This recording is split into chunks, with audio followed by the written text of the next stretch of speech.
Ladies and gentlemen, put your hands together for the two men who will be entertaining you tonight. On the right side of the couch is a man of mystery, a man whose tastes in music are questionable at best. Your host, Raj! And on the left side of the couch, the man who actually owns said couch. Men want to be him. Women want to marry him. Your co-host, Spencer!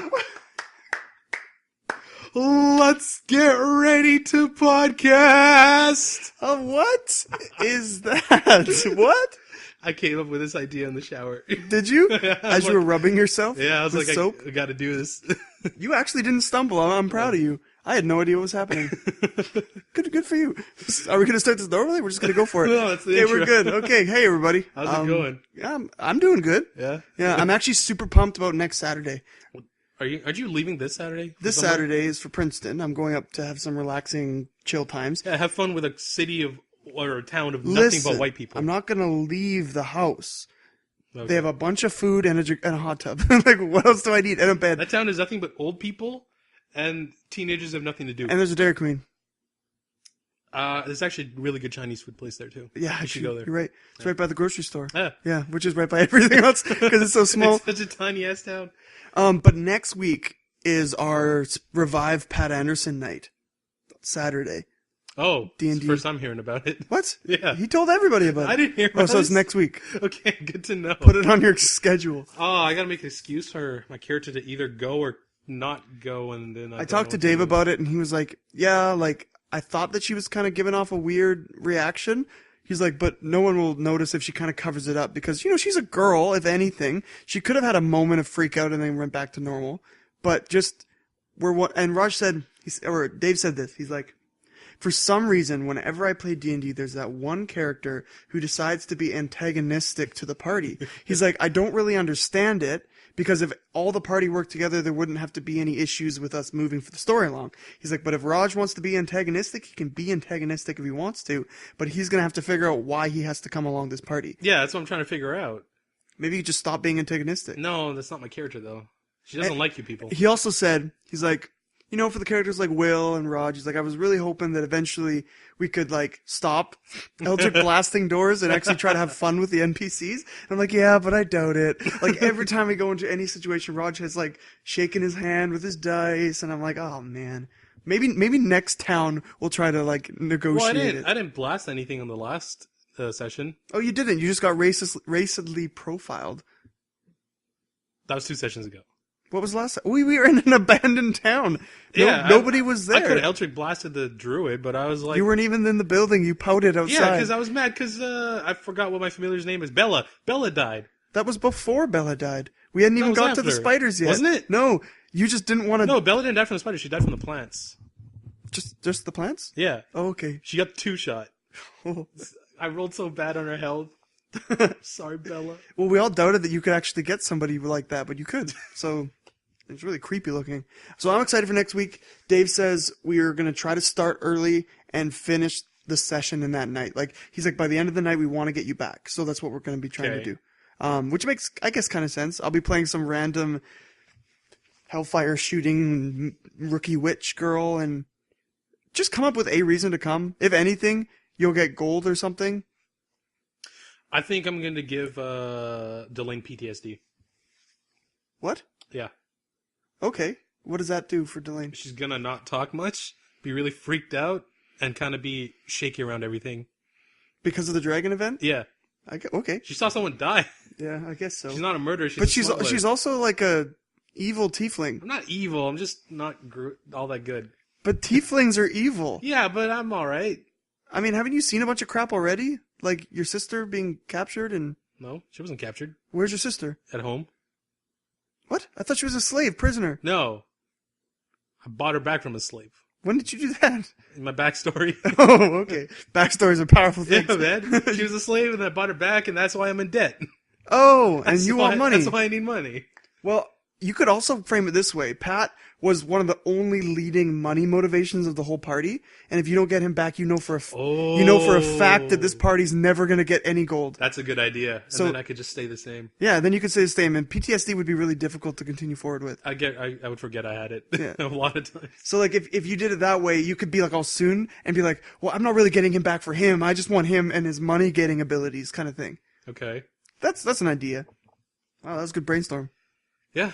Anyways, I have a reason to tag along. we took a tally, and it was a resounding no for the Let's Play. You just didn't listen when I was talking. I know what you said. What did you say? Oh my god, I knew it! I said we would do a podcast one week, and then a Let's Play the other week, but it would still be a podcast on that week. Meaning, there would be a podcast every week, but a Let's Play every second week. But I can't do that. But you agreed to it, and I was surprised you agreed to it. I can't agree to doing like a double feature every week. I'm fine with that, but you should tell me. I know, well, we figured it out. Instead of agreeing to it and then being the day of, you're like, huh? What? It wasn't the day of, it was like 4 days ago. Whatever. That's a long time. Anyways, it was a resounding no thank you on Twitter. Very polite no thank you. But what we decided was any chance we get that we're just chilling, once we figure out our recording systems properly, we'll just play a game and I'll store it on my hard drive. And whenever I have time, I'll just release it, and it might end up being like you guys suggested on that once a month thing. Either we do a series review or we do a J&B play. You know, I think that's a pretty good idea. Like, we like the podcast. We'll give them once a week because we like doing that. We want to get to 100 eventually. Roger always does 036, 037, so we got to add that 0. The day we started the podcast was episode 001 because I said we will get to 100. And we will. That is our goal. I don't mind doing this. I mean, people seem to not mind listening to this. So, yeah. This week in anime was spectacular. There were some letdowns, but holy crap, there was so many series that had me on the edge of my seat. Okay, let's get into it. Okay. Parasyte the Maxim, episode 16, Happy Family. Well, that title is twofold. So investigator's family died, no surprise there. Yeah. He lived, which was a surprise. His name's Kuramori. Kuramori, okay. But the main thing is the fact that for the first time in the series, I felt terror for Shinichi. Yeah. So did Miki. The ultimate fear for a human being is to be chased by an unruthless. Is that a word? Unruthless? Ungodly ruthless. Unruthless predator. No, not unruthless. Ruthless. Ruthless predator. Thank you. Yeah. Ruthless predator who will just not stop. Yeah. Because humans at the top of the food chain, there's no fear of that. Like, there's nothing like that. The only thing we fear is us, each other. More or less. And psychotic people. But for something as smart as you, pedophiles, but stronger than you and faster than you and can and will kill you, oh my gosh, will not stop.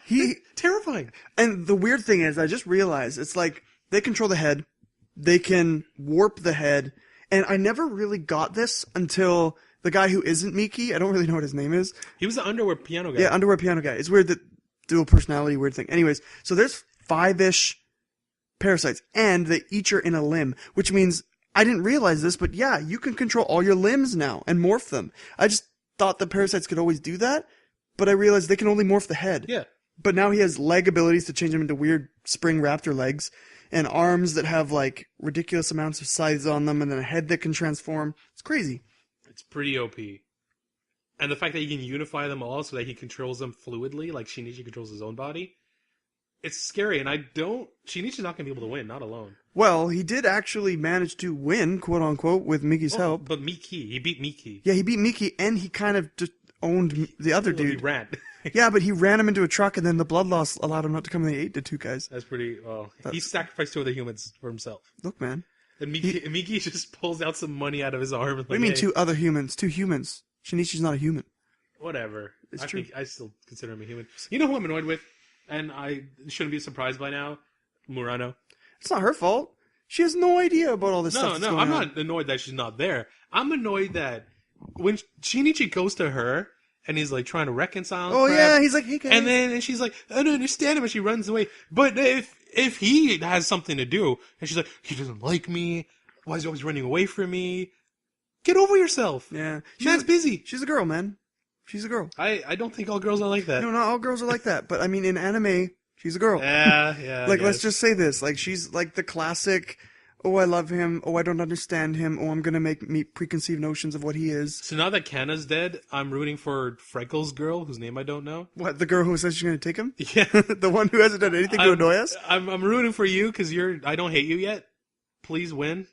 So Kuromori now, after his family died, which sucks, man, but he wandered over to the investigative industry. I got it, man. I got it. I can handle it. Even if it goes black, it still records. I know, but we've done this me. enough. It annoys me. Why, you like seeing the waveforms? Yeah. Okay. So anyways, Kuromori decides to go talk to the investigation agency that's been tracking the parasites. He's like, blah, blah, blah, blah, blah, tells them nothing. No, he tells them about Tamiya Ryoko. That's pretty much it. And then he gets mad at her and follows her to an apartment, and I think he's going to murder a child.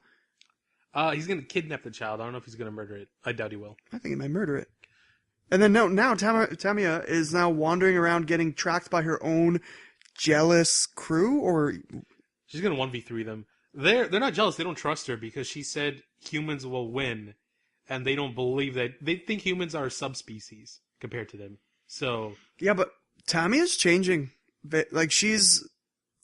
I don't know. Like she respects humans. That's the because difference. of the baby. I think the baby's like the biggest thing. I don't know, but the biggest difference is she actually respects humanity. What's the brain she's talking about? Like the internet or just the... No, she's talking about that humans can unify around a cause. Like the parasites are a cause that they want to eradicate. They'll unify around them. Yeah. I think, honestly, looking at this, like, if you look at the whole percentage of Japan and whatever, I think the parasites are very low in percentage. Yeah, of course. And the attacks are very low in percentage. So it's not really that big of a deal for the humans yet. But once they start unifying or whatever, then it'll get a big deal. But then the humans will just turn and... Like, what can a parasite do against tanks and guns? I don't know how much they can cut through. They can cut through metal, can't they? But that's the thing. A tank, you shoot it with a tank, it's dead. Yeah. Except for Underwear Piano Guy. He can dodge it. Yeah, but then all you need to do is get Shinichi some sort of Spider-Man boost again, and then he's fine. I don't know what that's going to be. Oh yeah, so he's meeting Migi in his dreams. This is starting to get confusing. That is starting to get confusing. So apparently they've met about 16 times, and I kind of want to see what Shinichi looks like to Migi, but... They didn't show it, but Migi looks weird. He looks pretty weird. But Migi's like, I don't know, you don't look like you look like in real life, whatever. And he's like, I'm tired of having this conversation with you, Shinichi. It's not working. I'm just letting you know, blah, blah, blah. Okay, whatever, see you later. And he leaves. And he said there's no point in meeting in our dreams, which... I think he was testing something out. He was trying to see if he could communicate with his other parts. To get them back? Either to get them back or to take over Shinichi. I don't think Migi has that kind of a... If he could take over the brain, he would. Have you seen Migi, though, recently? He's actually pretty... human in the way that he reacts to Shinichi. Yeah, but he still would take him over. Remember when he like bare-fisted the thing and he's like doing all this stuff, and then like Migi looks at him and goes, "You can do that?" Like what? What? When was this? When he sliced Miki head off or whatever. When he sliced his head off, after Migi looks at him and goes, "What? Like you actually pulled that off?" He actually said that. He did. Yeah. I didn't notice that. So it's pretty funny they had no faith in Shinichi, but. Migi's like Angelo, calling the shots. Okay, that was really silent. I don't know what to say. I'm out of things to say. Okay, well, let's move on then. All right, Kuroko no Basket, episode 3. Don't get in my way. I was disappointed with this episode. Do you want to know why? It was more flashback than actual episode. Yeah, it was kind of boring. This entire game was more flashback than actual game. That's the reason I dropped Naruto. There was more flashback than anime. I mean, there wasn't, but it felt like it. Don't do that. I got annoyed. Kisa's like, I'm a leg. Kisa's my favorite character. I'm a leg. And then I'm a leg. nothing. Oh, I'm just going to go OP now. See you later. And starts copying all the Generation of Miracles. It was the beginning of the game. They play, and then flashback, we come back, he got owned. We didn't even get to see that. And then flashback again. Hey, perfect copy. I win. Game over. Yeah. And no, listen. The only thing, it was Kuroko. I believe in you.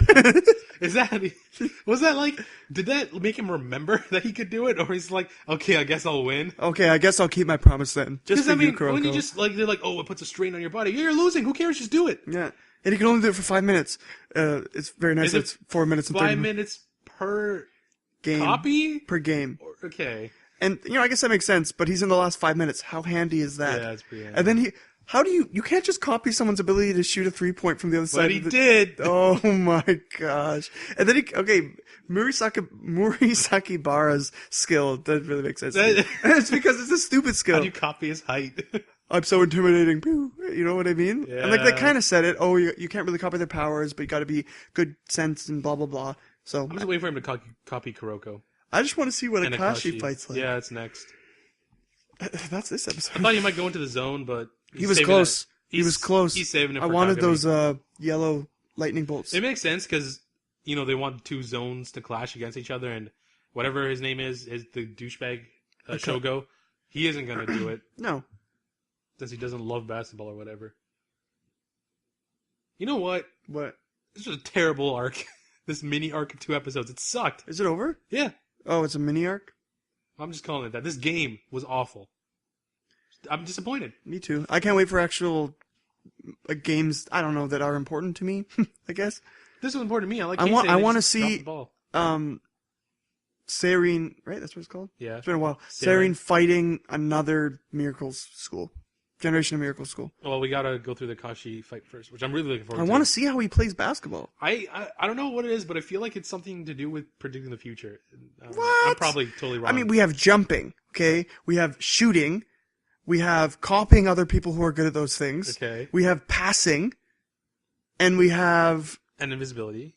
Don't forget that. Well, he's passing and invisibility. But that doesn't really count. I'm talking about the basics of basketball. And we have being a god. Who's... Oh, Almina. Yeah. Raw talent. Okay, we have raw talent, jumping, passing, shooting, and being The only thing I think unnoticed. What's the only left? thing I can think of that's left is shot calling. Like he's so good at Like eagle-eyeing, sort of? kind of like Lelouch, like giving directions, seeing ahead, so telling people to go in like certain places. Like a prediction kind of master? Yeah, it's like saying the future. Like a grandmaster. See- He's always throwing shogi pieces in the air. I was gonna say that he has the ability to have all the powers of everybody, but then that's kind of Kisei, and that's not really, that can't be, I That'd don't be know. stupid. What makes him a boss? Maybe he can go, whoosh, so fast he cuts people with scissors. Yeah, we did that. Yeah, I know. Okay, let's move on. 7 Deadly Sins, episode 15, Unholy Night. You were wrong, he's a man. He is a man, I'm sorry. I knew it. I accept my defeat. Like the way he talks didn't change. Did not expect the Dale thing, but I kind of like that. They did that twice. Like, in this week, we had 2 dad revelations. One was in Tokyo Ghoul. Oh, yeah. And one was in 7 Deadly Sins. So, Gauther, pink-haired, not green-haired, Alan, my name's Alan. Gauther was like, gave his super magic armor that happened to be the same size as Dale to Dale. Go figure. So, Same size as Monster Dale. Monster Dale. So Monster Dale's head got chopped off, and Threader, who looks like Jason, was like, thanks, bro. I really like his voice, by the way. Yeah. And so his team of like the Dawn Roar or whatever leave, and they're like, well, why'd they give the head so easily, blah, blah, blah, blah, blah. Yet apparently they didn't notice the big explosions that happened a couple minutes later, but who cares?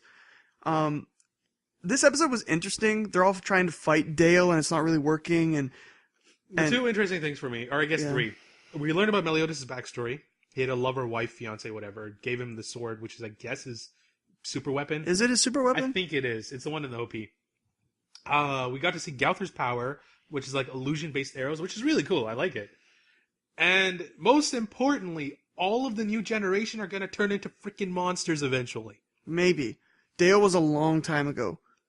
Like, Dale had Gila as a kid, and Gila just became a new generation. Yeah. I think... So that after a while, they're going to turn to monsters. Maybe. That Hendrickson guy, one of the great Holy Knights that they show with the dirty Yeah. beard. Who I'm assuming is not going to be as strong as Meliodas. No, absolutely Or even as strong as Pink-Haired Coon. I'm just sad that Dale was Gila's dad, but I don't really like Gila either, so I'm kind of torn. I like Gila. I guess. What was I going... Oh, yeah. I was going to ask, what the hell happened to Gil Thunder? He was like, I'm going to take out the Holy Knights, or the 7 Deadly Sins, and then it's been like 10 episodes. I haven't seen him. Ever since he got thrown, he's like, I'm just going to chill for a while. Whatever. There's more people to look He's at. just like having teas. There's a lot of people in this anime.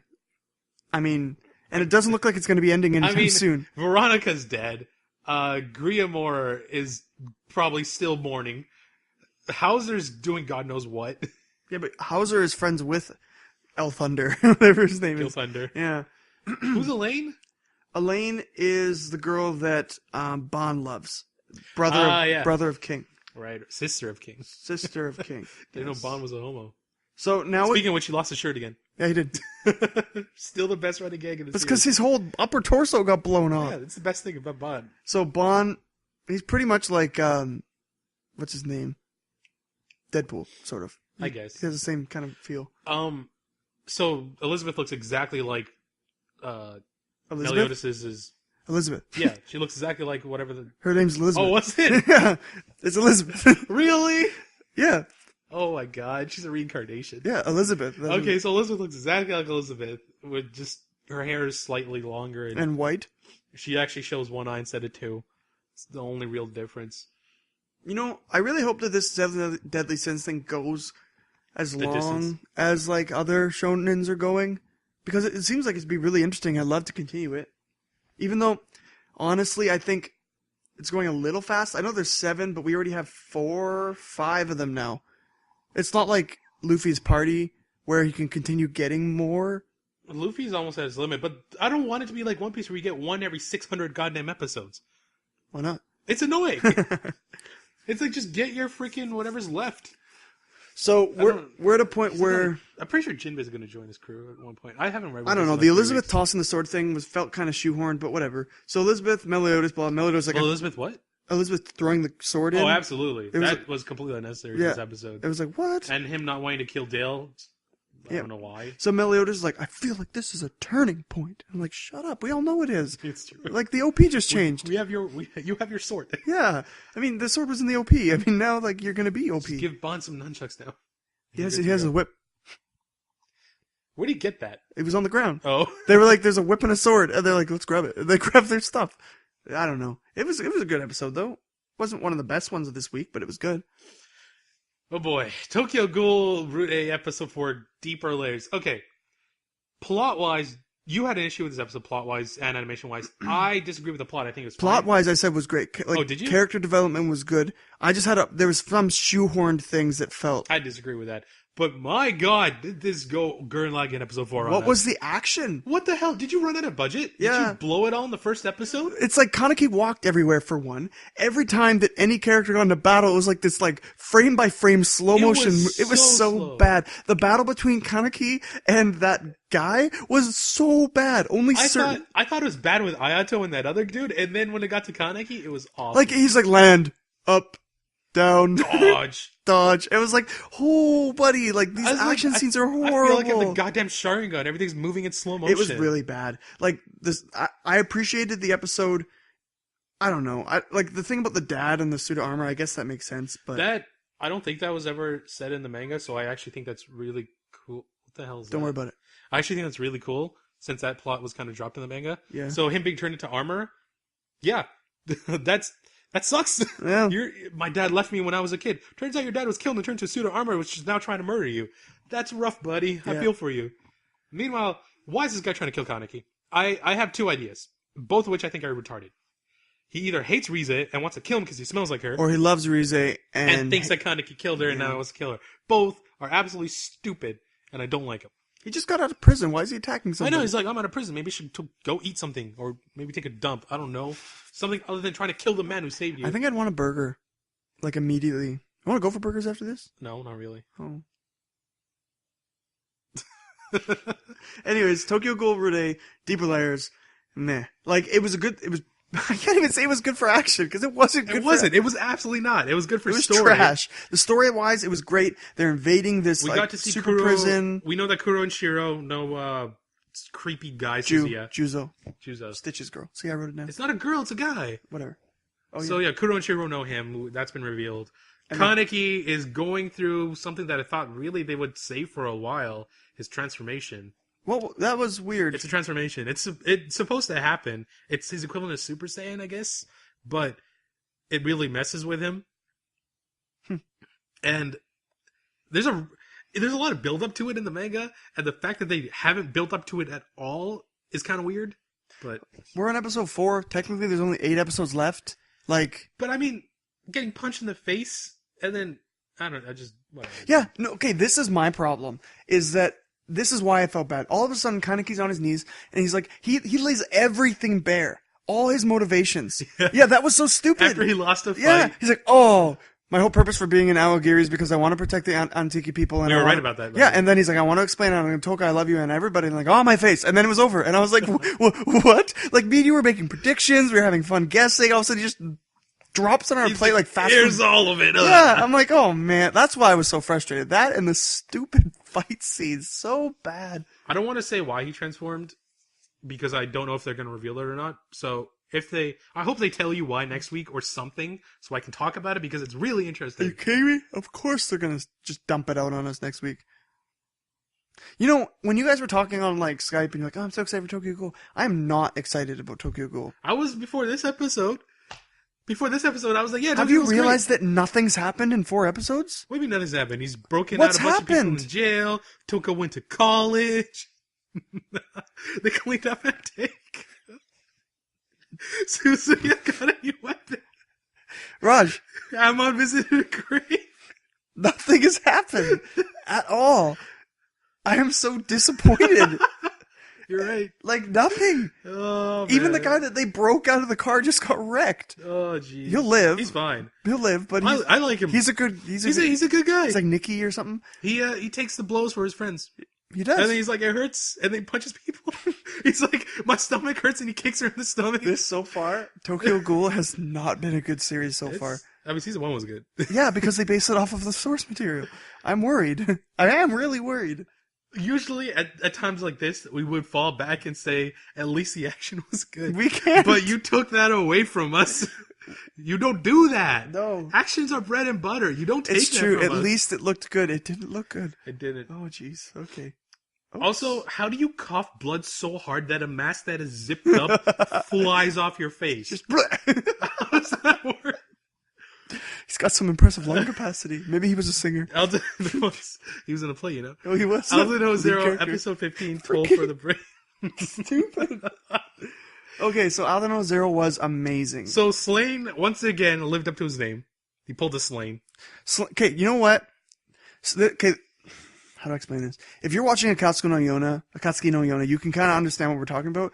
Slane is total trash. We don't like him. He's two-faced. But the problem is he's actually doing good for the Martians, and he plans on doing good for the Martians. Him and the Harklight character, his like BFF, are like planning on helping the middle class that's just getting so shafted due to the Count and the Duke system. Slane is kind of like Hitler, in that he's just amassing as much power as he possibly can, no matter what.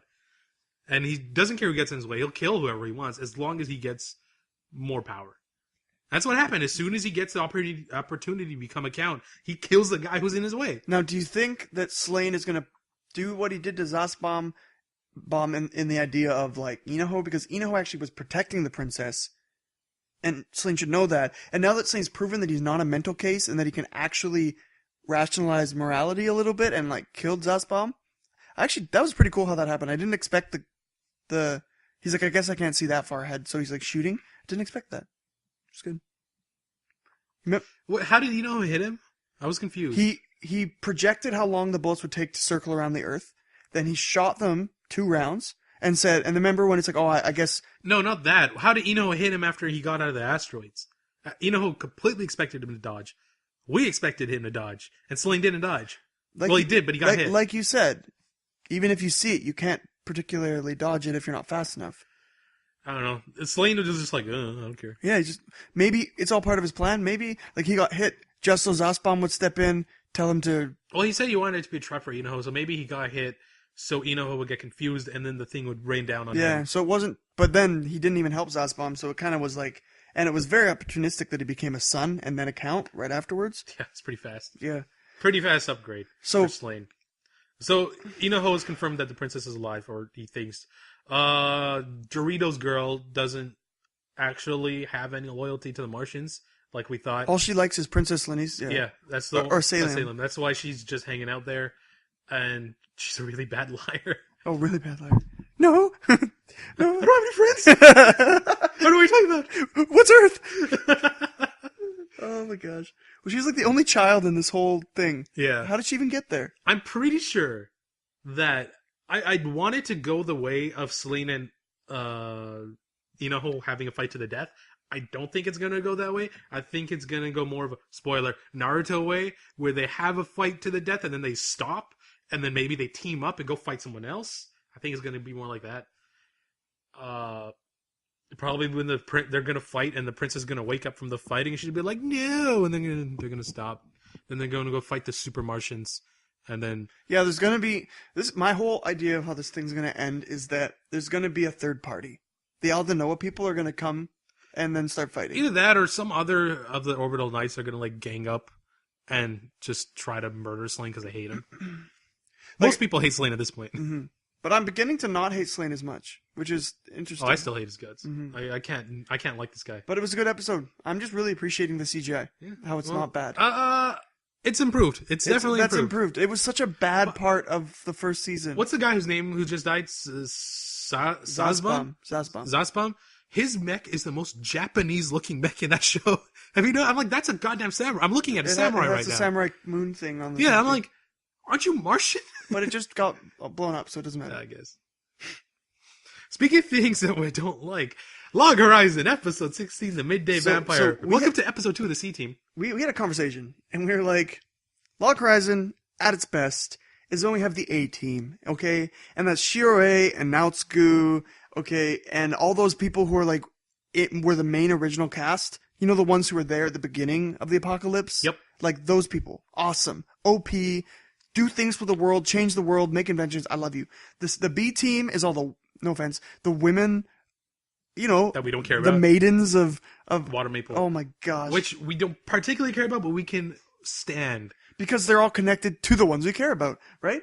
Now, there's the C team. And this is Rudy and Miss Isuzu and Toya and Minori and the beloved Sarah. My Shut Up Rudy counter only went up to 3, so it's half of what it was last week. Because he was legit this time. I actually felt pretty bad for him. He doesn't understand love.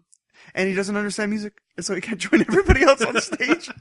And then Toya's like, I wish I could smile like him. I'm like, did you honestly just wish you were as retarded as him? Like, honestly, the only reason he can't smile the only reason he can smile like that is because he's absolutely retarded. He's just dumb. He's special. Nothing there. There's nothing. He's empty. He's an airhead. I'm really glad they flashed. They flashed back. Oh my gosh, to Akiba. But it was to the maidens of Water Maple. And it was like, no, please, where's Shirei? We got a taste of Shirei, but it wasn't Shirei. But still waiting on that Krusty, by the way. Yeah, and Akatsuki, they're like, oh, wherever he is, he's fine. He'll come back, maybe. Akatsuki's like, hey, you know that really mean glasses guy? Like, remember him? Maybe we should talk about it for a bit. And then Risa's like, oh, DDD's fine, but they should really come back. And then they're like, yeah, we've lost like half our members. Yeah. You're not fine at all. And then it flashes back to Honesty and the guild I don't even know about. And I didn't even know. The green long haired guy? Yeah. I was like, I didn't even know he was a guild leader. I'm like, what the hell? Like, oh, okay. And he's like, well, we should really just talk to the guild. And, you know, the Honesty guild master is kind of a pansy. But I was more interested in what's going on in his guild than anything else. That's because his guild's trying to like murder people or something. But his guild, no, it's interesting. They want people. I did this when I played MMOs. I would join a guild and I would do absolutely nothing. I would just join it. No, I would join for the sake of having the name next to my name. Yeah. And then I'd go be a solo player and do whatever I want. I never did any party stuff, but I would like talk with the guild and yada, yada, yada. So I would never actually contribute to guild activities. And that's what they don't like. They want people to contribute to the guild. And people who don't, who are actually leeching. I didn't actually leech, I think. No, I did once. I went to a quest that was too high level and they're like, you're not strong enough, so just stand there and take XP. I was like, okay. So I alt-tapped and went to YouTube. Anyway, they want a guild of people that actually do crap, which makes sense. But it's a dilemma. Cut the people who don't do anything and you lose some influence. But then your guild becomes stronger. Or continue to have a mushy guild, but have influence over the city. Now, this is an example of how a series that we really love kind of slips up a little bit and has a really lame episode, but we still watch it. Lame 2 episodes. We don't... Like, we're not the kind of, like, reviewers or people who love anime anyways, who just drop a series the minute it goes sour, because we know it might recover, but it's when we're at the beginning of a season, when all these new IPs are coming out, and we're like, I don't know if I want to spend time on this. Like, the food one? Woo! See you later. We've had discussions about Rolling Girls, we'll talk about that later, and, you know, the Yatterman one and all that stuff like that. We'll talk about those as we come along, but we are trying to legitimately give episodes their fair share. So the biggest thing about this episode is the fact that I think it's Rule 63 finally took into effect, and we got gender bent Shiroe. Whatever.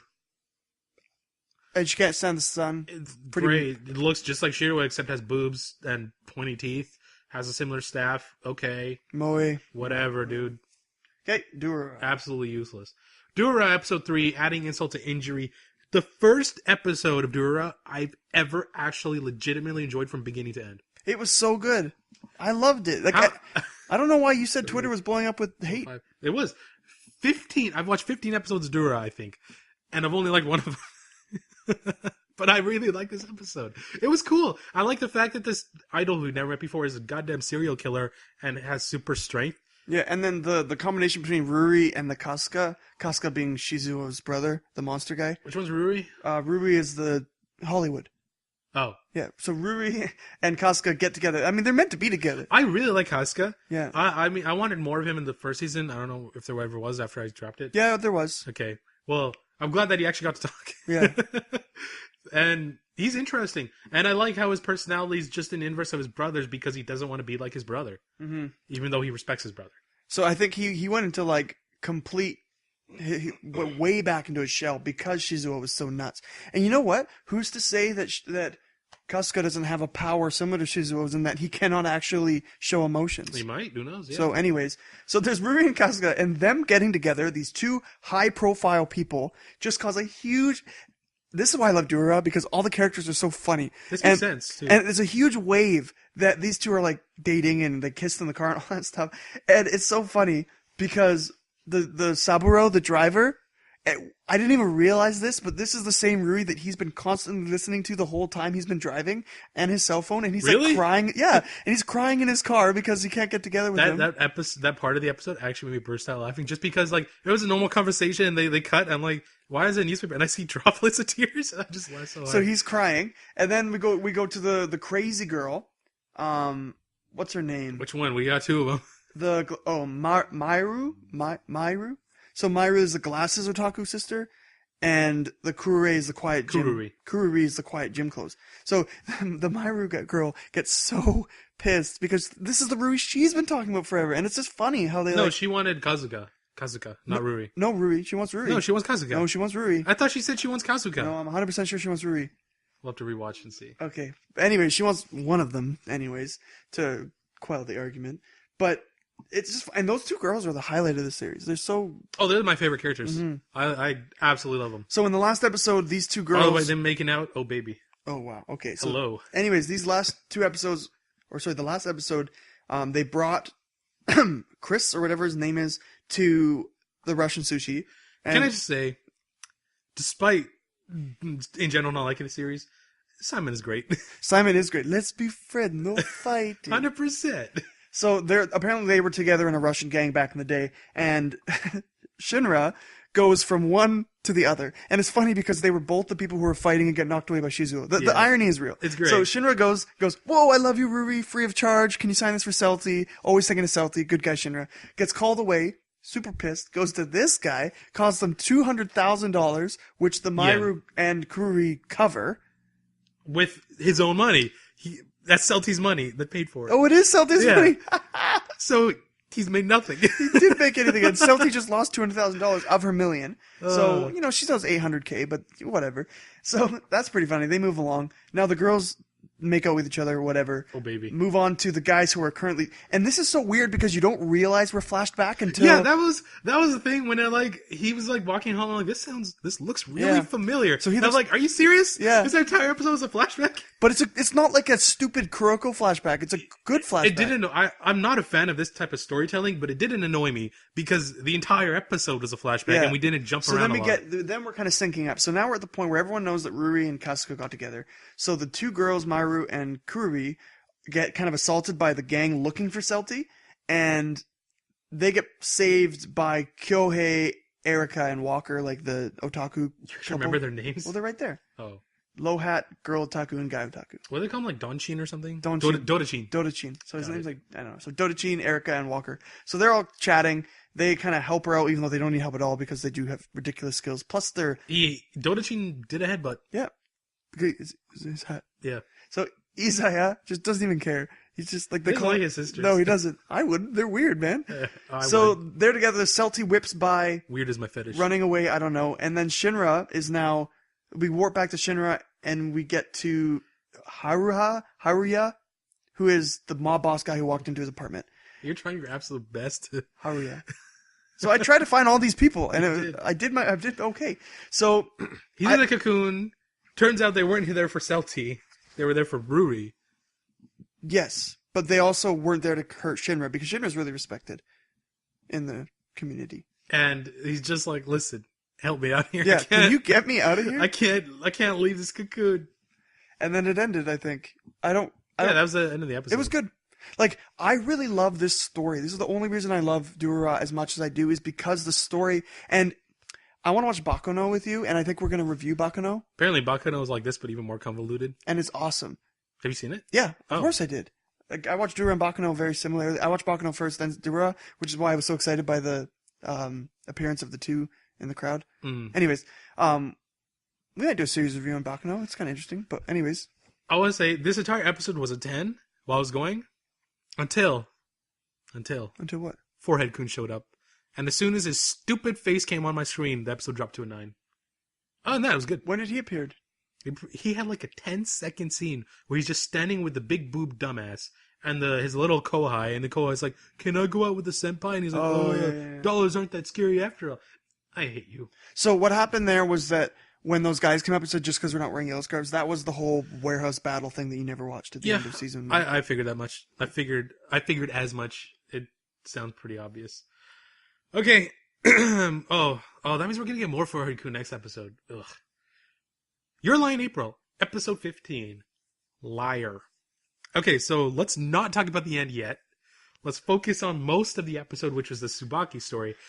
I felt like I was in a different anime. I felt like I was in a love story with a childhood friend and some guy she can't get with. Mm-hmm. That's what it was like. But she finally realized that she was being a dick to her boyfriend when he finally breaks up with her, and he tries his... He did his... Bless this guy's heart, because he tries his damnedest to not hurt this girl's feelings. Yeah. And puts it on himself. Yeah, he's like, we're really similar. We should probably go with opposite people. And I mean, like, come on. Like, I found another girl. And she's got long hair. Yeah, you have short hair. Like, it's me. I have different tastes. I'm just like, you hate her. Like, just say it. You don't want to be with her. All she talks about is this stupid Kosei guy. All she talks about Kosei. And then she's crying, and then he realizes he smacks her on the head. And I'm like, just leave, dude. It was cute, awkward. Left. That guy gets props. Oh, absolutely. Well done, my friend. That's how you do it, Well done. That's how you look out for your own butt. Good for you. Women's aren't worth that. Tsubaki realizes she's such a knob, and then she goes and cries about it. And that's actually what... To Kosei? Ironically, that's what gets her better with, or gets her to reconcile with Kosei. But you know what's funny? Kosei is 100% 180 from where he started at this series. It's great. I love it. This Kosei is good Kosei. I love seeing happy Kosei. Yeah. Happy Kosei makes me happy. But... I really like the scene when they're playing on the piano. Like, I like that song too, but they're playing on the piano and she's just like, he doesn't care. Like, she's crying and all that stuff, and he's so used to it. Yeah. He's just comforting her with like, look at the moon. It's pretty. Stop being nice to me. All he said was look at the moon. Yeah. How's that being nice? So, anyways. That's ridiculous. Kosei's excited about going overseas. She hates the Seto girl. That's actually impressive. He's going overseas because his results in the competitions are good enough yet. So it's basically, he's pulling a A-chan from Baby Steps to go overseas to train, and then he'll come back. Wait, did that ever happen in Baby Steps? It's next season, him going overseas, please. Which is literally next season. Really, summer? Yeah. Oh, Baby Steps. Spring. Baby Steps, I've missed you. Spring's going to be a good season, dude. Man. Spring has High School DxD, yeah! And Origairu. What's Origairu? Fish Eye Guy. Yeah, I got to finish that. Give me second season. I'm proud of myself. Why? When the little girl was there, and she's playing the piano, I was like, she's playing too roughly. It's not good. And the Kosei's like, she's good. And I slammed my hand on the table, and I was like, damn it, I thought I had it. And then he's like, but she's playing so roughly. I was like, I did it! You understand? I know music! Okay, 100% Kaori's sister. Oh, absolutely. I mean, go down. She looks exactly like her. Like, come on. And the only reason she's mad about Kosei is because he's taking her spot. Also, he's not visiting Kaori. No, she wouldn't care about that. I thought she's a classic child soon who wants to be her sister's accompaniment. I guess. No, it's that. Too bad she's trash. Yeah, too bad she's trash. But she has to be trained by him. Also, but that's good, because a good way to learn is by teaching others. And his teacher recognizes that. Classic over-exaggeration of Your Lie in April. He's like walking up to the hospital with the eclairs or whatever they're called. And he's like, no. He's like, and then, you hear, like, Watari's rambunctious voice. Yeah. I wouldn't want to go in that room when Watari's in there. It's a bit awkward. Watari steals the spotlight. right? And Kosei loves having those intimate times with her. And I totally agree with him. He's like, the longer we spend apart, the harder it is to see each other. That happens to me with almost all my, like a lot of my friends. Really? Like with Ray, I haven't seen Ray in a long time. And the longer it gets, the more I'm like, I don't know how to approach him or engage with him. And it was the same with you guys too. Remember when we went that year, 2 years ago, when I didn't see you guys for like 2 months? We would see each other every 6 months. Yeah. That was rough. I didn't even want to go over there because it was so awkward. Those were pre-podcast days. Yeah, that was rough. And it's the same with like most friends. It's like if you don't keep that continual relationship, then it's really rough. What I like about this anime is that it does relationships realistically, mostly, but it adds a lot of over-dramatization to it. But at the core, it's still realistic in that the Tsubaki thing is realistic. Of course, she doesn't realize she loves him until he's actually leaving, and her time is basically almost gone. Because when you're in high school, or they're in middle school, aren't they? When you're in middle school, or when you're that age, you have all the time in the world. You'll see them every day. You think it's going to be like that forever. Mm-hmm. And it's not until that big realization finally hits that you're like, oh no, I have to do something, otherwise I'm going to lose a person. High school's rough. And then Kaori, or more I can't talk. Kosei said she's like a cat. That's how not just girls are. That's how people are. It's if you guys have this kind of relationship, if you spend too much time together, you start to just want a little bit more alone time. But if you're gone for too long, they want to see you again. Mm-hmm. The absence make the hearts go fonder, bullshit like that. The kids are here. Cool. Anyways, I like the scene where he like spills them on the ground or whatever. She's like, "Oh, I'd like to have some of my dad's," and he's like, "Oh, good thing I didn't give it to him." And then the classic over exaggeration. The taste of an eclair at night is bittersweet and tangy. You know, it wouldn't if it wasn't for the fact that he had to deal with his mother dying and he can't hear notes. I would totally call him out on that. But you know what? You earned it. You earned the corniness. Yeah, you did. You overcame, sir. So, talking about the meat and potatoes of this episode, I guess. Meat and potatoes, more like the dessert. Kaori has the same disease as his mom. Yeah. She can't walk. Yeah. Oh my gosh. When she was walking and skipping, I'm like, oh, she's fine. I'll collapse. And then she's like banging her legs. Gone. She's like, you're my legs. This girl is 14 years old. Yeah. Being 14 years old and losing your legs, that's unreal. That's rough. Are you sure she has the same disease as her mom? I'm pretty, because her mom couldn't walk either. She was in a wheelchair. Given the way this show likes to give us irony, I feel like they would have to give her the same disease. So is she going to get really mean and have tubes in her nose? Maybe. And then she'll have no eyes. Since I don't know what this disease is, I'm just going to call it super cancer. It might be ALS. So that's what people in the comments said too, but I don't know anything about medical diseases as opposed to non-medical diseases. Yeah, so her super cancer is... Like being a Brocon? Yeah, sure. Oh, dude, that reminds me of Oni Eye. Such a good harem. Which, man, didn't get a second season. That sucks. It's one of those harems where the main girl is a Brocon, and she tries her absolute damnedest to seduce her brother, but her brother wants nothing to do with it, so he just shuns her. But then in secret, he actually writes incest fantasy novels that are bestsellers, but he writes it under a different name, and that's how he makes all his money, and that's how he's paying for the house. And his sister's the biggest fan of that writer, and she's like reading those and fantasizing about her and her brother. It's hilarious. And he's like, I'll never have this kind of this relationship with her. I want to avoid it at all costs. He's just not into it. I'm like, good on you, buddy. Most people aren't. So next episode, you'd be surprised given the anime community. Yeah. Sometimes all those Orimo screenshots that get sent. Next episode, we're probably going to have a big run-in with all the characters at once. A really big emotional mud pool of horrendousness. Like, I think there might be like an awkward thing where like Tsubaki goes after Kaori for some reason about her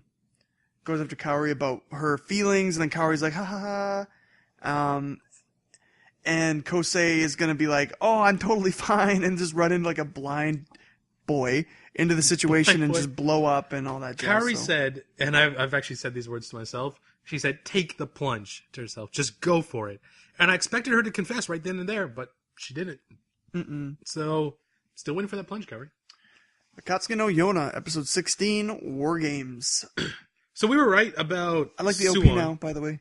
Oh, I don't. I still think it's absolutely Oh, yeah, when I click on Yona, the old OP got me into the world, you know? Yeah. I was like, I'm ready for this Chinese high fantasy. Oh, I guess it's low fantasy. I'm ready for this Chinese. What do you mean low? High fantasy is like elves and crap. Low fantasy is like, this could have happened. Oh, okay. So this Chinese low fantasy, I would get into it. Now it's just like, I hear this J-pop and I'm like, I feel like I'm watching Love Live or something. Like, this is just, like, I feel like if Avatar The Last Airbender had a Japanese OP, this is what it would be. It's too upbeat. Mm-hmm. Anyway, so we read about Suwon in that he's evil and a dick, but he's a really good king. And he's a smart Lelouch kind of person. Yeah. So that's ridiculous. And that means Yona can't kill him because if she does, it's really bad. I was actually smiling at the end of the episode just because I was kind of not in awe, but I was just happy. Like I like it when a plan comes together and actually helps a lot of people. So it was just funny because I really like Gung Tae's wife. She's really cute. Like, oh, she's adorable. Yeah, with her teas. And then but she seems so young. Yes, whatever. But so Gung Tae is like, oh, good for you for setting up this tea and the mining thing and all that jazz. But he's like, no, I didn't do it. I just served tea to a person that Suwong introduced me to, right? Okay. And then the earth crystals, like, the only thing they can produce in the mine these days is not iron, but everybody wants them. All this stuff. And then Gung Tae's like, maybe you're somebody that I can serve. Like, that's kind of cool. The main thing is he saw his other nature, the nature of he calls him a rabbit, but he's actually, I can't believe I'm about to use this cliche. He's a wolf in sheep's clothing. Yeah. What's his name? Hawk is a tiger. But Suwon is absolutely a wolf. He's a predator. Not a child predator, just right. But he's smart. Like the way he acts like the old king, but he is his dad. Like he has the ability to. But we don't know what his dad was like. Well, his dad was a warmonger who was actually like a pride. But Suwon's not a warmonger. No, not yet. But he's good at fighting. Like he was trained by his dad. He has to be good. I don't know. I'm still 100% positive that Hawk would destroy his ass. Yeah, but he traded blows with Gung Tae, and then accidentally lost. But that wasn't a full fight. It was like half a Gung second. Tae was going hard. Like, he wanted to beat the king Yeah, down. but it wasn't going to kill. If they were both going to kill, I'm pretty sure Gung Tae would win. But also, Gung Tae's old as dicks, so... Not old, he's probably 30. It's old as dicks in old China. The lifespan was like 40 years old. Have you seen the old Hawk, like the older guy? Old Hawk? His grandpa? Yeah. That's an old guy. I know, but realistically, let's be honest here. People didn't live that long. This is low fantasy. It could happen. We don't have to worry about Medicare, okay? Medicare. I want to go back to Yona, which we're going to do next episode. We get to see Green Dragon Kun. Going to be happy to watch him and Hawk be BFFs. Pretty much the only thing that happened in this episode of note was it was really good. It was good to see how Suwong is actually handling being a king. He's very clever. He's dealing with what people need. He's helping his nations. He's probably going to go all the different tribes and help them in a similar way. The problem is, like you said, Suwong is doing well for the kingdom, and Yona has, honestly, Yona's dad was murdered. She's trying to avenge her father, whatever. This is what's going to happen. This is my prediction for the ending, right here, right now, and I'm going to be right. If I'm wrong, then I won't be wrong. Hawk is going to fight Suwon, attempt to fight him to the death. He will be beating Suwon, but then he'll be called off by Yona. Yona may or may not try to fight Suwon, but in the end, they will defeat him without killing him, and he'll be imprisoned. But why? What do you mean why? What's the point? The kingdom will suffer if he goes into prison. Well, no, she'll be the king. Why would she be the queen? She'll be the queen because she's the heir. Yeah, but why wouldn't she be the queen? Who else is going to be queen? She wouldn't be very good at it. Yeah, she will. I guess she's going to... It's anime. She's going to be good at it normally. She'll be like, I've been around the world, so I know how to help people, and she'll be a queen. Okay, fair enough. Cool. Rolling Girls. It's like, how the hell is Shiro a good king in No Game No Life? Oh, that one. Yeah. I think I meant Shiroi. I was like, he's not a king. Like, Shiro doesn't have any kingly qualities whatsoever. He's just a cocky kid who plays a lot of video games. He shouldn't be able to do anything. Well, he's a good brain. Lelouch, man. No, it's no. Lelouch did it right. Even. Rolling Girls episode 3. I want to be a hero. This is first episode Rolling Girls, fantastic. Really liked it. Second episode Rolling Girls, equally as good, if not better. Really, really liked it. Third episode Rolling Girls, I fell asleep. I had a problem. It was so boring. Like we had the 4 girls kind of derping around trying to find a heart thing, and then she gets caught by this really dumb. I hate this stupid kid. I don't know what her name is. It wasn't even on Mal. The night girl, I hate her guts. With the eye patch? She wants to buy what is essentially a statue of Favreau. It's Favreau. Without the scars. It's Favreau pre-scars. She wants to buy Favreau. She wants to sell her Heartstone to do it, but she's like, I need this Heartstone for power. I think that's what happens, so that I can take out the Dynamite Bombers. The guy's like, I can't actually do that. So she steals this poor Chiaya's girl's stone and says, this is mine. They find it. Now she has both. Then she totally just gives both of them away. So rude. Yeah. And then all the girls are stuck in prison, but the girl who was the support of the Eye Patch Girl helped all the girls out. Chiaya, at least her reason for wanting the stones is legit, and she wants them because her mom is spending all of her time searching for them.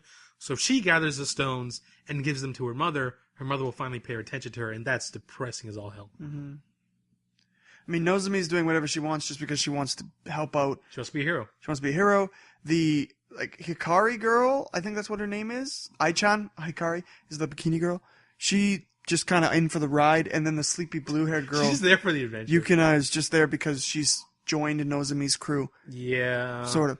This was really boring. Nothing happened. Apparently Tokyo is just a giant Akibara. It's Comic-Con 24/7. Yeah. Or Comic-Ket for Japan. That's what it is.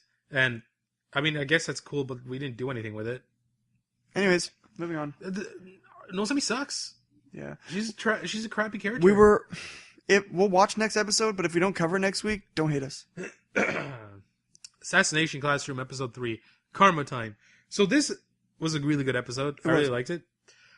Because, I don't know about you, but in the manga, none of the characters have ever been intimidating, even when they try their hardest to be. Mainly because the art style is so freaking silly that it just doesn't do it. But man, was Karma intimidating this episode. Yeah. Especially the scene with the train. Oh my god. Oh, yes. Yeah. Even though I already knew that he didn't actually kill a teacher or whatever, it was still freaking intimidating. He's scary. And I love the voice they gave him. It's Tsukiyama from Tokyo Ghoul. The guy who, with the sword, is obsessed with eating kaneki. Oh, okay. The really silly, flamboyant guy. Mm-hmm. Yeah. This episode's good. Like, it's hard for us to talk about it because we already know way into the future. But it's another classic example of, like, you have a person who's so good that he turns everybody who comes in contact with him better, like Kuroko, sort of. So, basically. Koro Sensei. Or Ippo. Yeah, or Ippo. Exactly like Ippo. So, Koro Sensei is really good at his job. He's a really great teacher. He's really great at communicating with students. He's really good at getting down to their level and making them feel worth it. Nagisa's felt it. Terasaka, well, maybe he hasn't felt it. Maybe he will. No spoilers. Good. Nice job. But Karma has. Like, at the end of it, when he tried to kill himself and Kuro Sensei did it right, like, saved him well, then Karma felt excited. Like, he's like, there's the bloodlust that I like. Like, you know what I mean? Like, Karma needs a vent, and what better than someone who can regen themselves? I like the fact that, actually, I don't know if I like it. I like that, damn it, I can't say it without saying I like it. I'm just gonna say it. I like the fact that Nagisa just outright says, Karma will be the star of this class. Just throws it out there. That's because Nagisa is such a wallflower that doesn't matter what he says. I really like how they're depicting the school. But it's true. That's what Karma is. Karma's the best, he is, quote-unquote killer in this class. Well, maybe someone's coming who's even better. No, I mean, she's not. But she might be. But she's not. Anyways. No one is. I like how they depict the school and how evil it is and how twisted it is, because that actually happens. That favoritism and that twisted societal outlook on brains instead of people. I guess. I mean, I've never come across it, but it's out there, especially like high academy kind of prestigious areas. So, good episode. If you're not watching Assassination Classroom, please watch it. The art style is gorgeous. Animation's beautiful. And at least as far as I know, from the manga, the story's great. The only real issue I have is Nagisa's voice. But whatever, you can get over it. I like Kuro Sensei's voice now. It doesn't make sense. They're trying so hard to make him look like a woman. That's because it's a huge confusion in the manga. Death Parade, Episode 3, Rolling Ballad. Second time in this series that you were wrong about something, by the way. Yeah, I was. So, I was really confused. We go through the whole episode, and I got confused by the judgment at the end. We'll talk about it later, but apparently I was wrong. So anyways. I really liked this episode. It was sweet. And I like how Ona and Decim are kind of working together. Fatoots, or whatever they call it. 1, 2, 3. That's all she did. And she has no purpose in the show. Hey, thanks for helping out with the explanation. she's like, no problem. Why is she here? She's learning. Do anything. She's shadowing him so she can. So what? She's gonna take his job later? Is he gonna retire? Is that well? If 4 people die at once, you can't all have them in the same area. She doesn't have the cross eye though. Oh yeah. That he. So, anyways, this was actually a really weird episode because I didn't actually get the Took guy's name. I tried looking on Mal, it wasn't there. Just watch the episode. She says it like 1,000 times. I guess so. So the Took boy, Oh my he's God. actually a really Took-chan. I like him. Okay, he's actually a really good guy. He's a college student, like we understand that. Just trying to get by. He likes girls. He's just chilling. Yeah. So when he flashed up back to the bus, I knew he died there, but whatever. So they're bowling, and instead of the drama that was the last one that we went through, this one was actually really sweet. And Yeah, it was nice, Even and- Ona said it was like actually refreshing. I really like the if I beat you, will you go out with me? Yeah. And it made me sad because I'm like, you're dead. You're not gonna go out. It sucks. But then she's like, I'll throw a gutter next. Like, oh, I wish you guys were alive. Yeah, I know. I want you to be together. So soon after that, they realize that they're dead. I like the heart thing in the bowling ball. It's kind of cool. Good idea. it was. I'm glad it didn't hurt them. They have to put a twist on every game now that they did in the first one. But it just didn't need to be that. It wasn't necessary. No, it wasn't, but whatever. It was kind of nice. So we find out so that Took-chan is like, oh, like, I think I'm beginning to remember who you are. And then Chisato, in quotation marks, was like, oh yeah, I know you. You're Took-chan. And she's like, yeah, and I'm Chisato. And he's like, oh yeah. So they get all chummy. Then she's like, I'm going to throw a gutter ball. They're in love. Then, as he's throwing his or whatever, he realizes that they died. Yep. And then she realized... And she also realized she's... And he remembered the Maya. conversation that the boys had, right? So then they're all at once, and he's like, you know what, I understand everything.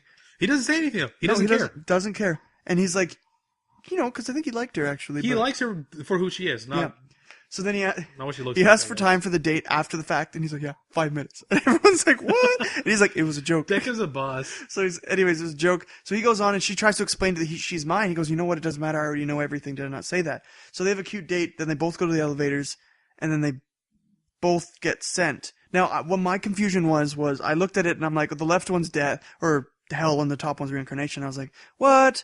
Why? Just because she changed her face did she go to hell? But then you guys are like, well, the masks, it's not the elevator, but it's the mask that are showing. I'm like, oh, okay. So they both were reincarnation. That makes me feel good. I have a story. Want to hear it? I do, but did you watch the date that they actually had? No. No, it's during the ending theme. Oh, okay. It was really cute. What was it? You know that little pond they have? Mm-hmm. Yeah, they got on a boat and they rode around in the pond and they're like holding hands. I don't know, it was cute. Oh, that's nice. So here's my story. Okay. There's a man, a wealthy Asian man. Doesn't really matter about the culture, but he's a wealthy Asian man. And he marries a beautiful Asian woman. Okay? They're having a very happy life. Then they start to give birth to the ugliest children Oh, I know this. that they have ever seen. I know this story. They have 3 super ugly children. Like, these kids are just like, they're ugly. They get up to elementary school and the guy's fed up because he's had this last kid who looks ugly. And he's like, oh my freaking goodness. Like, what is happening? Looks into the woman's past, and lo and behold, she was ugly as dicks. She got plastic surgery, never told him, and got married. He sued her for all she was worth, got a divorce, and left the entire family. Her and her ugly children. Now, you can take it as you may. You could be like, well, he's being very vain, and he's only looking at her personality or whatever, or look, sorry. But she lied. Like, you don't lie about what you look like. That's like infecting your children by lying about that kind of stuff. So it's rough. It's hard to explain what side I'd take. Obviously, I'm not a big fan of people abandoning people for their looks.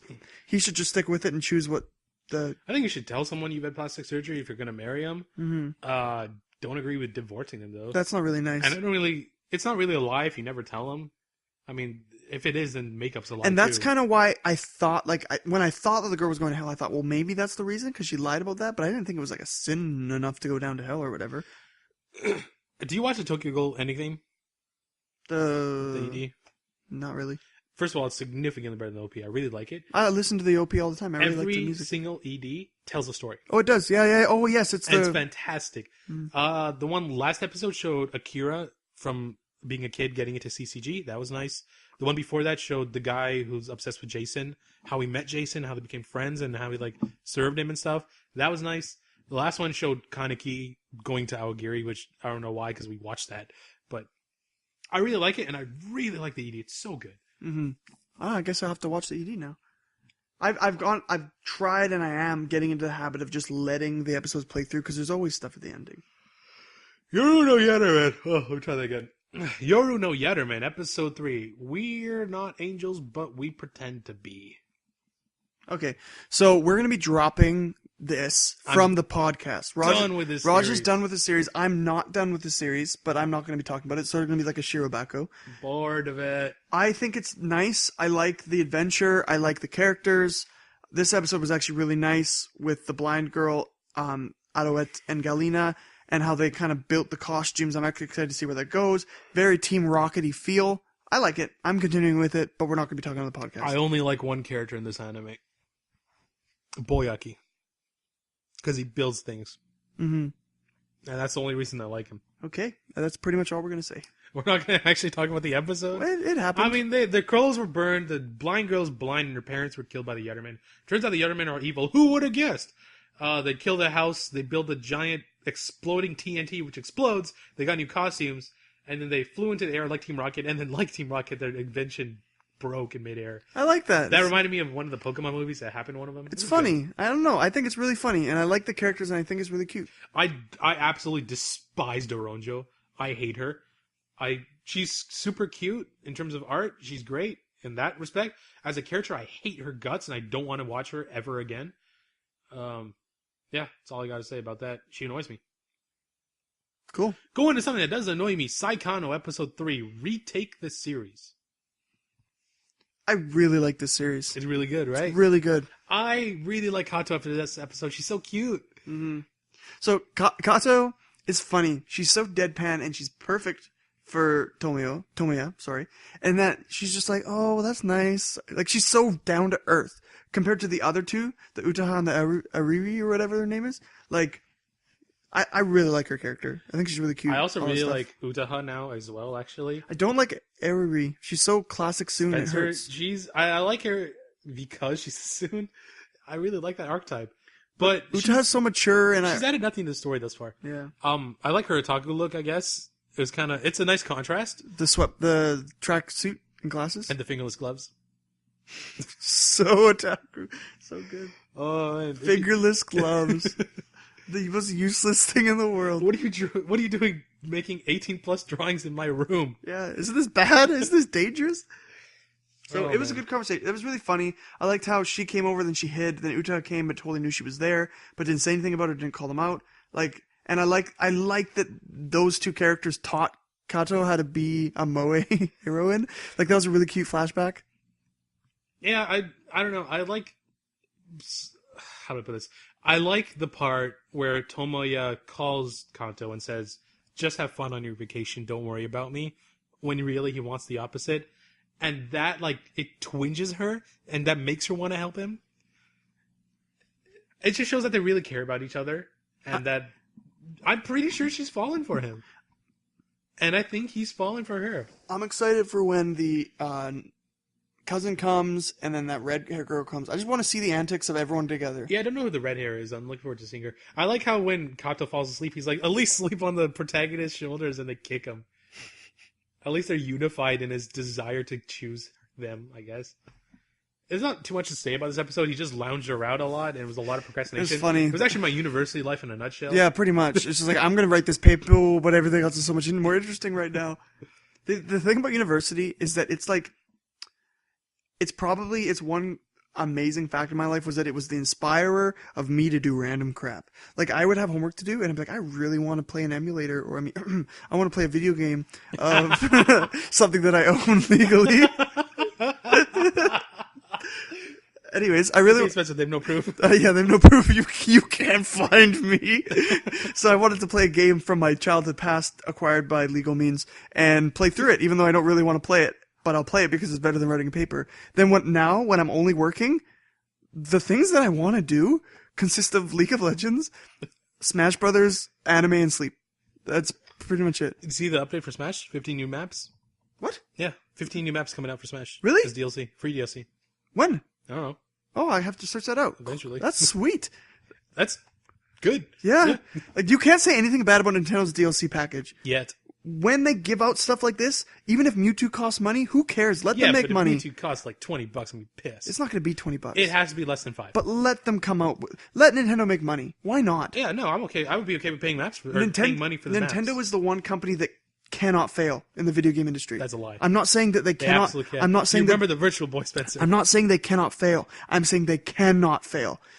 If they fail, the video game industry is screwed. Oh, you're saying they not that they don't can't have the be allowed ability to fail. Yeah, there you go. I cannot, because if they fail, all that's left are in-game purchases and can't get in this helicopter until you buy a DLC package and a bunch of crap like that. I'm already a PC gamer first and foremost, and the only next-gen console I have is a Wii U.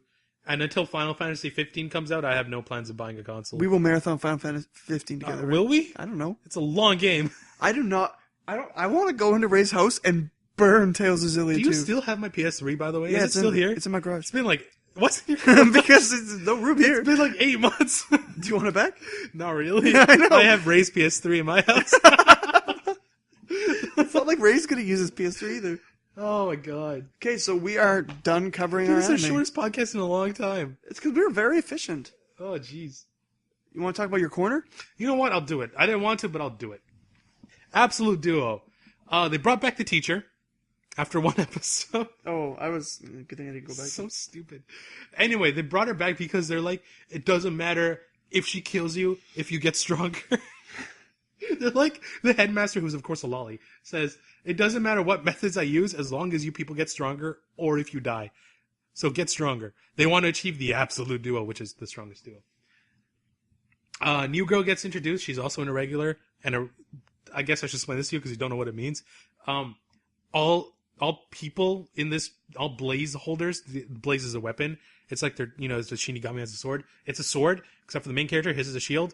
And his other girl, it's a gun. So she's like, I moved from England to here because you also have something that's not a sword. Let's get together. And he's like, no. And then he books it. He's like, I already have someone I like to be partners with later. And then the typical, I fully expect, I always expect it to happen, but every time it does, I'm disappointed. So the main character was going on a date with the other main girl. And it's really nice that they're actually kind of getting together, but he's being nice. He's being, tailed by two other girls in his harem. And then I'm like, they're gonna get hit on by a group of guys. And then, of course, I hear out of the corner of the room, hey ladies, why are you all alone? I was like, come on. Why does it always happen? Every single time. Anyway, girl with the gun shoots them down and then they all just go down. That's the end of the episode. Unlimited Fafnir I'm dropping because I knew it was gonna happen and it turned into trash. What do you know? It's garbage. Goodbye. Basically, Kirito, his powers to summon, you know how he summoned a gun once? He summoned a bigger gun. And then the dragon. I never watched it. I told you, though. Oh, okay. Of course you wouldn't listen. Spencer, the not listening guy. Well, I don't care about an anime I'm not going to watch. I am listening right now, though. He summoned a gun in the first episode, and now he summoned a bigger gun, which killed the dragon. I'm dropping it. It's gone. I already dropped Contact Collection. I don't know why you still have it up there. World Break, still good. Actually getting better. He 1v1'd a biker. He did this super wind attack that cut off from below the neck, of course she's a woman, to just above the belt, so her midriff is completely exposed and her boobs, except for the nipples. And then she's like, I've been exposed, and she runs. And he's like, oh, it was a lady, and then he goes home. It's funny, I still really like it. Maria's fantastic, I freaking love the series. I love how the Incubus is just like, give me a wang, I'm incomplete! And she refuses to do it. I love how Maria has to make a choice between being a witch in secret or being a wife to Joseph if she actually... What she did was because Joseph was around when she was told that she has to give, if she gives up her virginity, she becomes a normal human. She yelled, I will never have sex. And then she stopped because Joseph was there and she knows she does want to have sex with him. And she says a bit more quietly, I will never give up my witchlyhood, I will never give up my status as a witch because that's her identity. And it makes sense. It's like if the first time you had sex, your skin color changed. It's a part of who you are. And at the end of the day, it doesn't really matter whether or not what your skin color is. But if you've had that skin color for 20 goddamn years, you don't want it to change. It's you. New Testament Sister Devil, the main character at the end of the last episode got stabbed in the back. At the end of this episode, he got stabbed in the back in the exact same spot. And all the comments in this episode were like, at this point, he should just tattoo stab here with a circle because he's been stabbed there twice and both times he's gotten out okay because it misses all his organs. Like, it's literally the exact same spot. Sounds like they're running out of ideas because they spent all their money on boob jiggles. No, it's actually funny because he goes to the guy. He's like, "You stabbed me there on purpose, didn't you? You didn't want to kill me." He's like, "How'd you know?" He's like, "Cause I lived.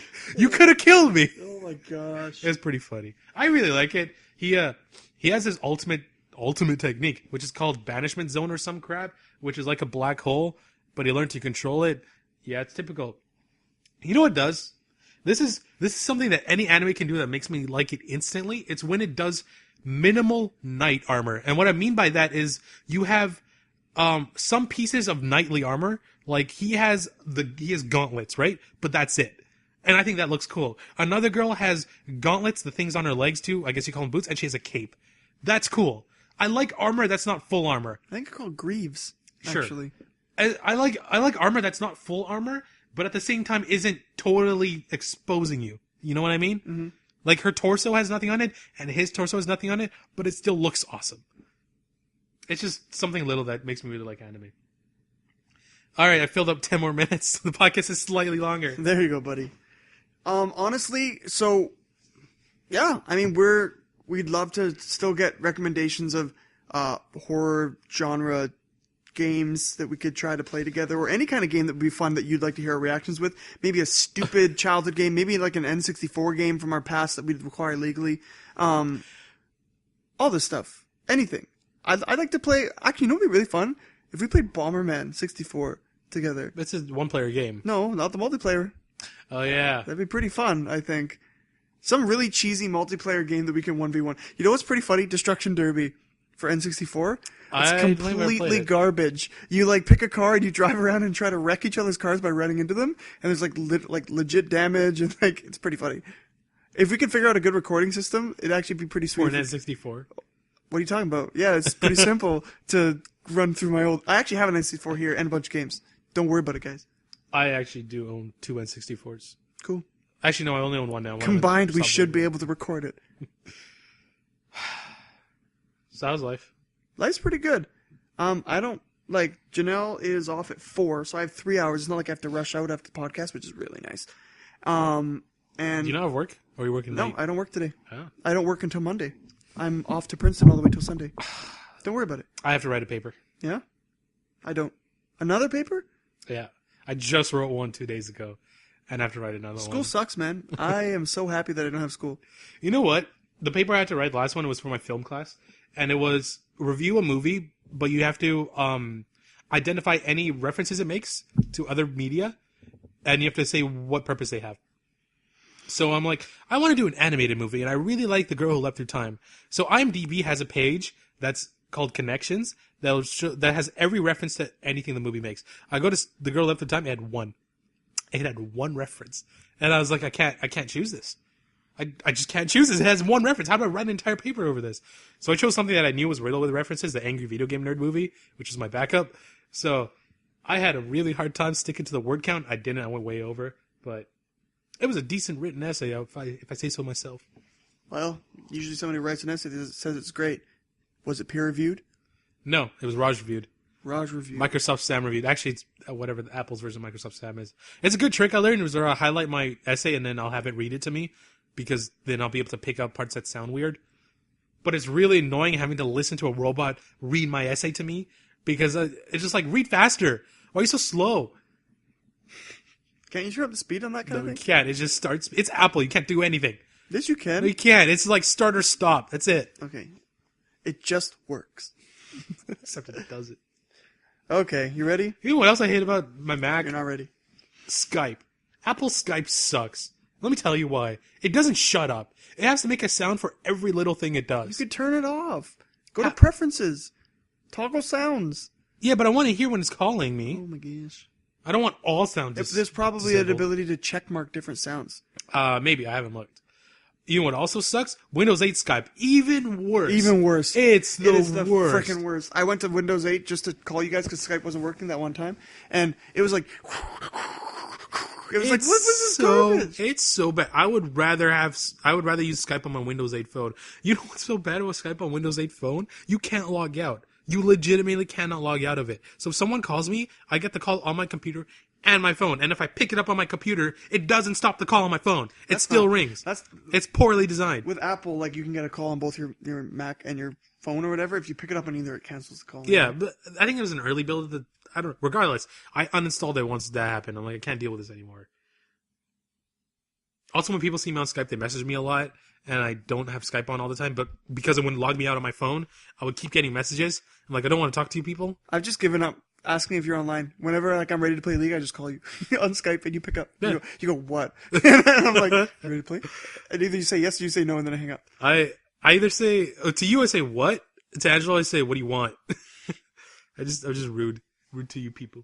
Rude to Angelo. He deserves it. Are they gonna? They are, aren't they? Okay, so we're gonna be interrupted by children. So let's end this. Let's end this. Hi. No, that's the intro. How do I end these things? I don't remember. Oh, my name's Roz of James Brown. And I'm Spence of James and Brown. Hi, Froze. We'll see you guys next week with another episode of James and Brown Podcast. Please send Crepe Corner questions to our Twitter and Facebook, YouTube. We don't have Facebook. Never will have Facebook. Probably not. And any email questions to jamesandbrownpodcast@gmail.com. Please like, subscribe, or follow us on all the above ones that apply. And share with your friends. If you think we're good, the best way you could say so is by sharing with your friends. Bye! Goodbye, everybody.